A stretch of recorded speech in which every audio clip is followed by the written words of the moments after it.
Salut tout le monde, aujourd'hui il est un petit peu moins de 5h du matin et on part pour le salon de l'agriculture.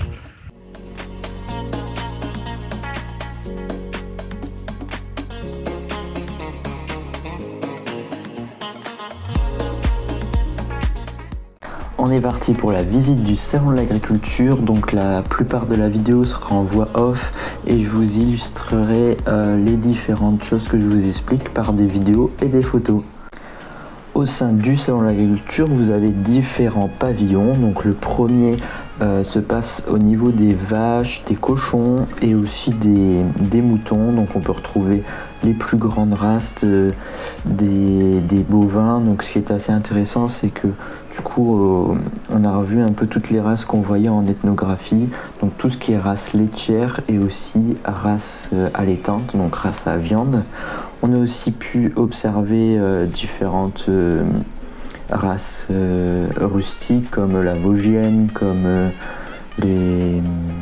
mais aussi des vaches plus productives comme les Primostein ou les Montbéliardes qui peuvent faire par exemple le comté. Dans le pavillon 1, on retrouve aussi plein d'acteurs comme les différentes laiteries, Lactalis, Danone, les différentes fabrications de fromage. Ensuite, on est allé voir, en arrivant, les moutons. On avait les différents moutons qu'on a vus aussi en cours. C'était aussi intéressant de les revoir. Et finalement, dans ce pavillon-là, on a vu les cochons. Donc, dans les grandes races, on a les piétrins qui sont reconnaissables avec par exemple des taches noires rondes qui sont spécifiques, et aussi on a d'autres races comme le large white ou le landrace qui sont des races qui sont parmi les plus importantes au niveau des porcs. Ensuite, on est parti au pavillon 2 où il y a les chiens et chats. Malheureusement, les chats sont très difficiles à voir parce qu'il y avait vraiment beaucoup de monde. Et du coup, ce qui s'est passé, c'est qu'on est allé voir dans un genre de ring la présentation de différentes races pour différents concours. Et ce qui nous a permis de voir les différentes races des chats. Et au niveau des chiens, on a fait la même chose parce que c'est pas évident de les voir séparément. Et ce qui nous a permis aussi de revoir les quelques races importantes. Mais malheureusement, on n'a pas pu voir tout parce qu'il y avait vraiment beaucoup de monde dans ce pavillon. Ensuite, vous avez le pavillon 3 qui est aussi surtout pour la vente de différents produits locaux. Il y a aussi plein de restaurants pour le midi parce que c'est vraiment très touristique. Et donc, il y a différentes nourritures de différentes régions, ce qui est assez sympa de retrouver toutes les spécialités locales de chaque région de France. Au pavillon 4, ensuite, on avait beaucoup moins de monde, ce qui était assez agréable parce que c'est un endroit où ça intéresse peut-être moins les gens qui veulent absolument voir des animaux.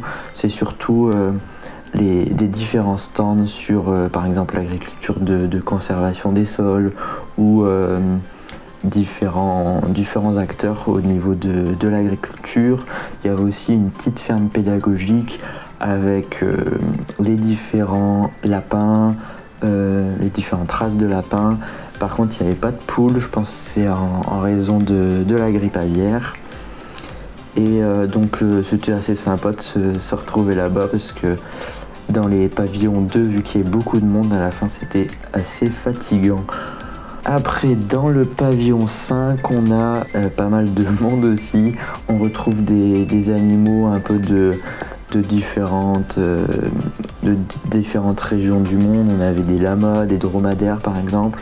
Et finalement, le pavillon 6 avec les chevaux.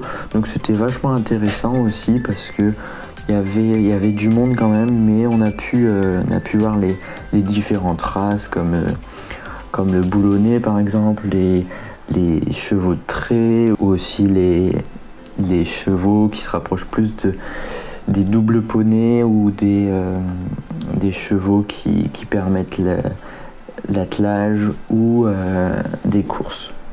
Bon, j'espère que cette vidéo vous a plu. Donc pour faire un petit peu la conclusion, je pense que c'est un salon qui est assez cool pour revoir un peu toutes les races et tout des différentes espèces, mais ça reste un salon très touristique avec pas mal de monde, donc si vous voulez voir plein d'animaux, profiter d'une journée tranquille, allez plutôt dans une foire agricole où il y a un petit peu moins de monde et ce sera plus sympa. Par exemple, je sais qu'il y a la foire de Libramont pendant l'été, il y a aussi plein d'autres foires agricoles pendant toute l'année. J'espère que vous avez aimé cette vidéo. Comme d'habitude, n'hésitez pas à mettre un gros pouce bleu, à vous abonner, ça fait très plaisir. Et j'espère que cette vidéo vous aura plu. Je vous dis à très bientôt. Ciao!